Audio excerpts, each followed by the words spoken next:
everyone! Welcome back to Balikbayan Farm Diaries! Yay! Maganda po ba?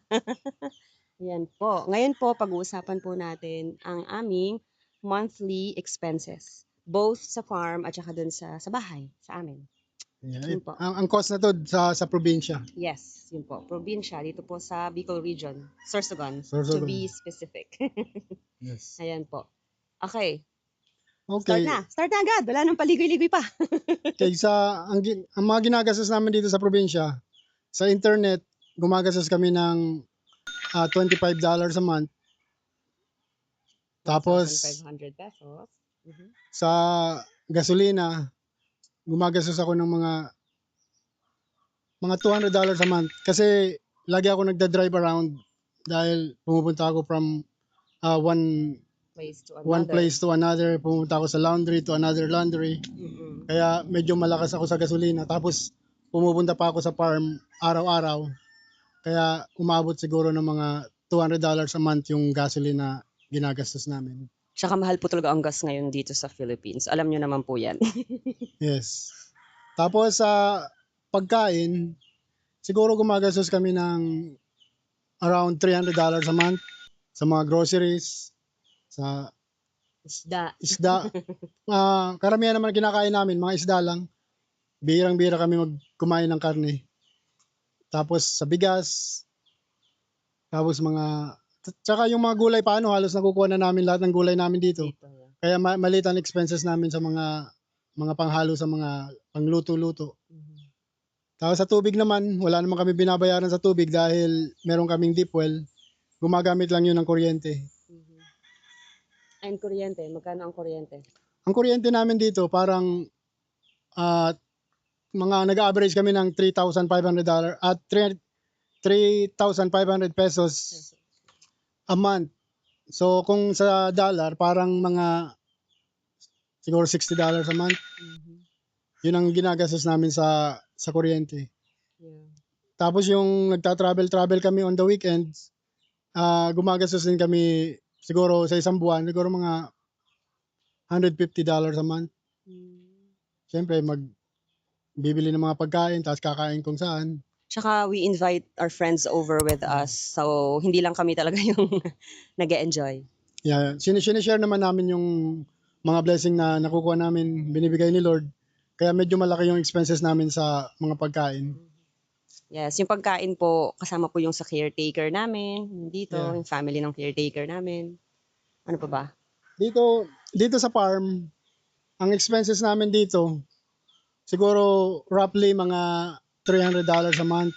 Kasi nagpapasweldo ako sa caretaker, tapos libre yung bigas nila. Akong bumibili ng bigas. Tapos pwede sila kahit anong mga tanim-tanim ko rito, pwede silang mamitas at gawin nilang gulay. Tapos may nyog rito sa farm na pwede silang maggulay anytime. Kaya nakaka-save sila. Kaya natutuwa naman yung caretaker namin dahil libre na sila ng bigas. Tapos may mga pang-ulam-ulam pa sila na nakukuha dito. Yung kuryente, hindi rin masyadong malaki yung bayad dito sa farm.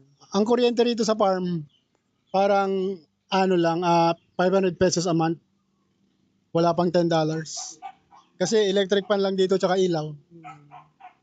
Tapos yung tubig din, wala rin kami binabayaran. Yeah, walang tubig dito. Yep. Ano pa ba? Feeds. Mga feeds Kasama sa na animals. Yung feeds, kasama na yun sa $300 a month. Lalo ko po kaming nakatipid nung nangunguha na kami ng mga gulay-gulay sa palengke. Oo, pag halimbawa namamalengke ako sa umaga, may mga gulay na tinatapon-tapon, pinupulot ko yun, ilalagay ko sa sako parang akong pulubi na namumulot ng mga nangangalakal sa palengke. Pero ibang pakiramdam na papakain ko yung mga manok ko ng mga gulay-gulay. Yes. Tsaka nakakatipid ako sa feeds dahil dun sa gulay-gulay sa manok. Dati akala ko mag-aazola kami. Sabi ko sa kanya nung nasa Amerika kami, ako nang bahala magparami ng azola. Ako nang bahala sa azola. Tapos hindi pa, pwede na pala yung mga gulay-gulay sa palengke. Kasi ako sana marami pa rin ako mga projects na mga itatanim-tanim. Pero sa ngayon, limited yung time namin dahil may mga business venture kami. Kaya kung minsan nga parang 1 oras, 2 oras lang ako sa farm. Pero mga 2 weeks pa siguro, mas madalas na ako pumupunta rito. Dahil kung minsan, pakiramdam ko napapabayaan ko rin yung mga tanim-tanim ko rito at mga hayop.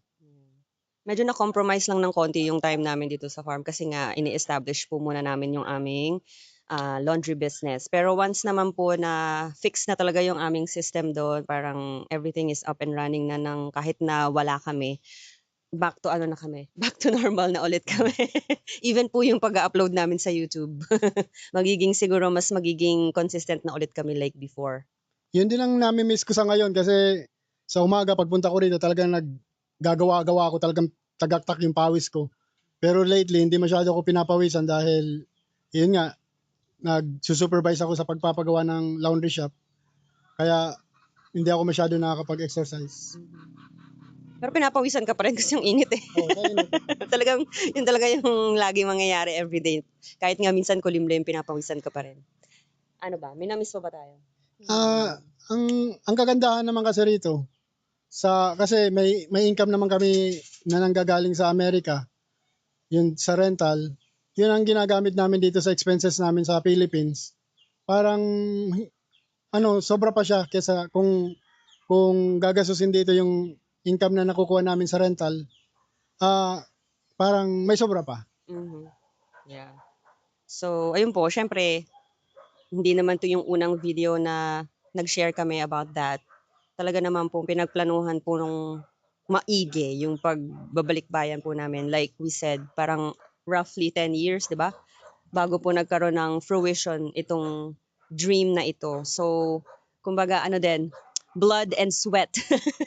And even now na ganito kami, nagpapagod pa rin kami, pinaghihirapan pa rin po namin yung buhay. Kumbaga, nasa ibang season lang po kami ng buhay ngayon na mas may control kami sa time namin. Okay.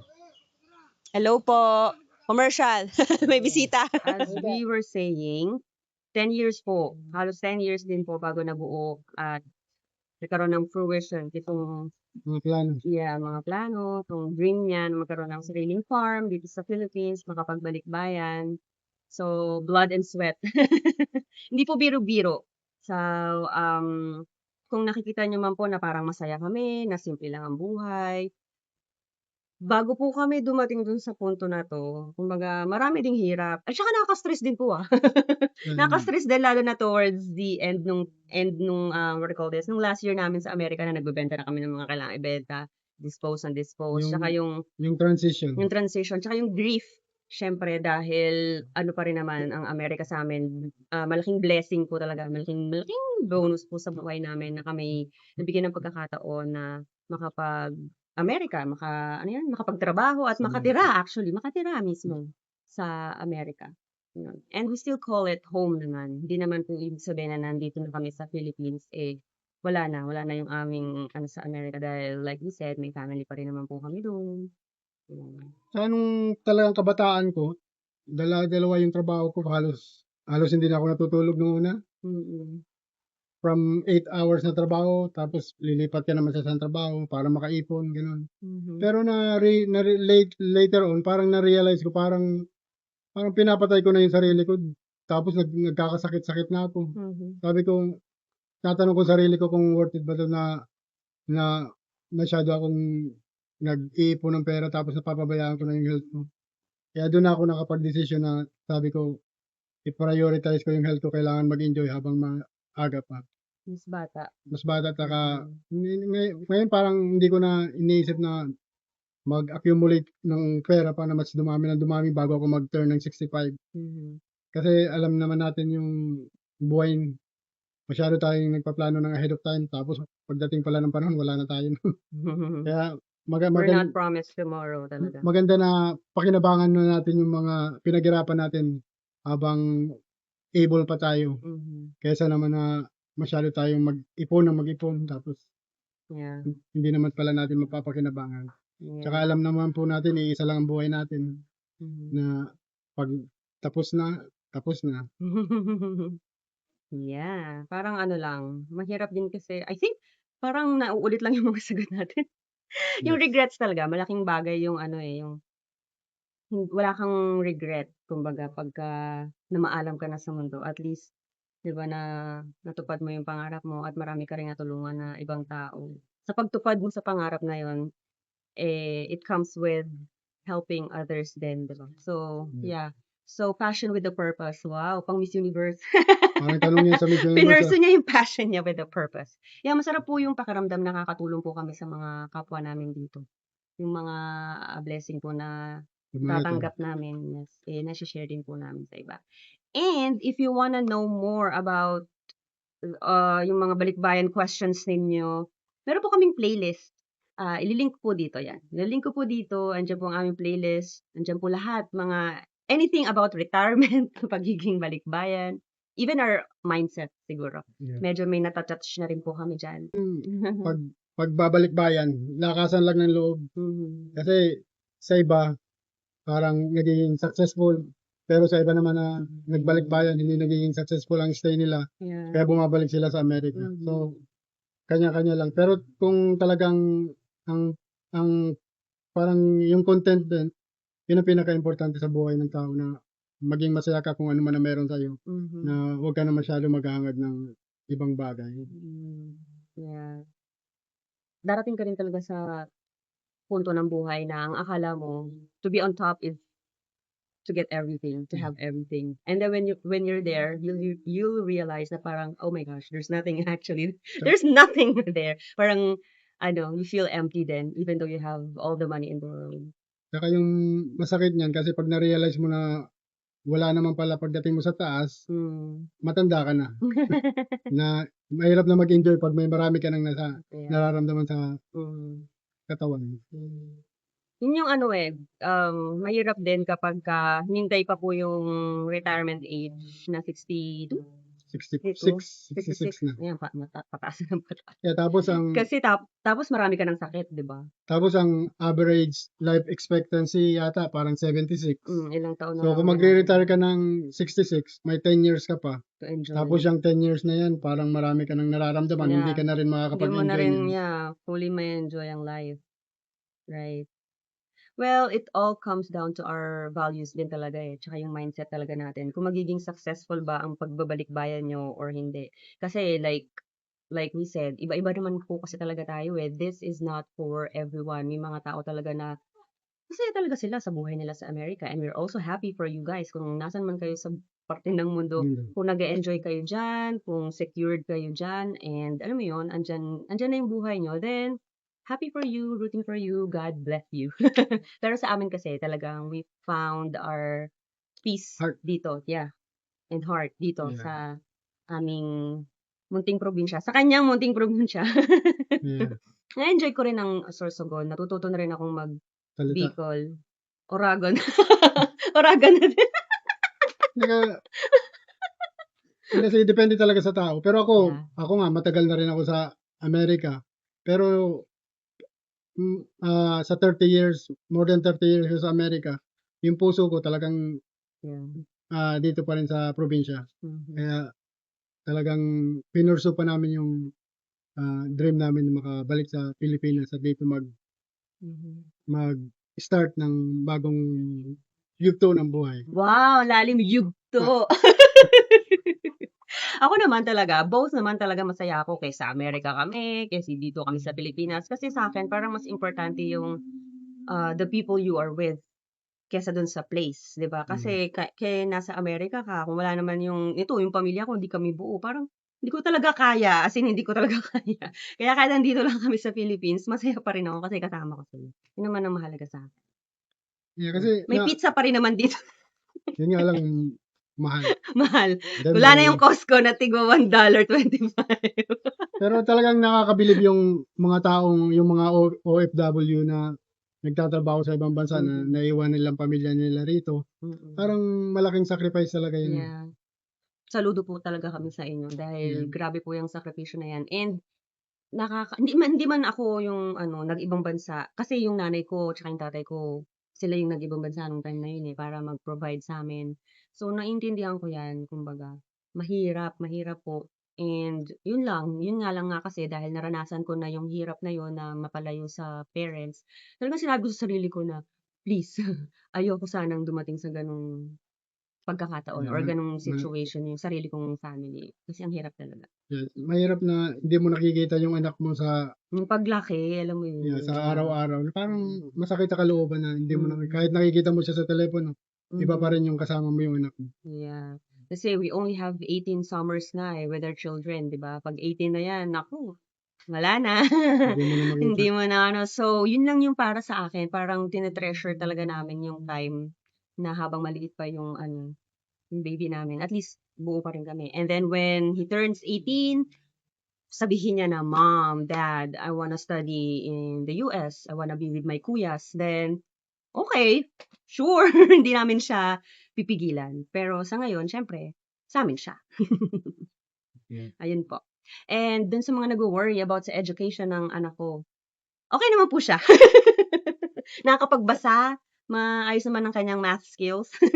Magaling nga eh. Advance nga yung Yeah. advance nga Hino-homeschool ko yung po siya knowledge for niya. now, pero siguro mga in a year or two, baka po i-send ko na rin po siya sa isang regular school. And pine-prepare ko rin po siya mentally. Kumbaga, o ganito yung rules sa school, iba ang rules natin dito sa house, iba ang rules sa school. Ang importante naman is yung nga, matuto siyang mag-follow ng rules. Yes. Masaya naman ako na, alam mo yun, lumalaking close sa amin yung anak namin. So yun po, ang monthly expenses, na-cover na po namin. And ano pa ba yung na-cover natin sa video na ito? Konting ano, TED Talk. Konting TED Talk. Buhay-buhay sa probinsya. Buhay-buhay sa probinsya. Basta simple lang po, simpleng buhay. Hi, sky, ganda. Ano pa ba? Yun lang po. Parang maiksi yung video natin ngayon. Parang nakaka-share lang tayo kung anong mga Yeah, para ano, hindi naiipon, 'di ba? Para habang may time kami na pero nas kaya nga lately hindi rin kami masyado nakakapag dahil yeah, busy pa busy po kami. sa laundry business. Pero eventually, like I said earlier, kapag po yung system namin is talagang fixed na and nakakuha na rin kami. Actually, meron naman yung dalawa naming attendant sa laundry shop. Okay na po sila. For me, yun nga, naiiwan na nga po namin, di ba?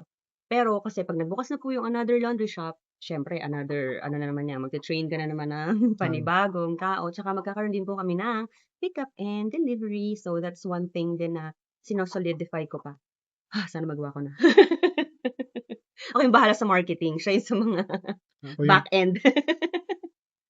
ang kaibahan lang paano rito sa probinsya, kung i-compare mo talaga yung kinikita natin sa Amerika, maliit lang, pero yun nga, pag ako kontentado na ako sa buhay rito, kahit parang cents lang, pero pag masaya ako, kaysa nasa Amerika ako, medyo malaking kinikita mo. Parang iba talaga, iba yung nararamdaman ko rito sa probinsya na. Mm. Yeah.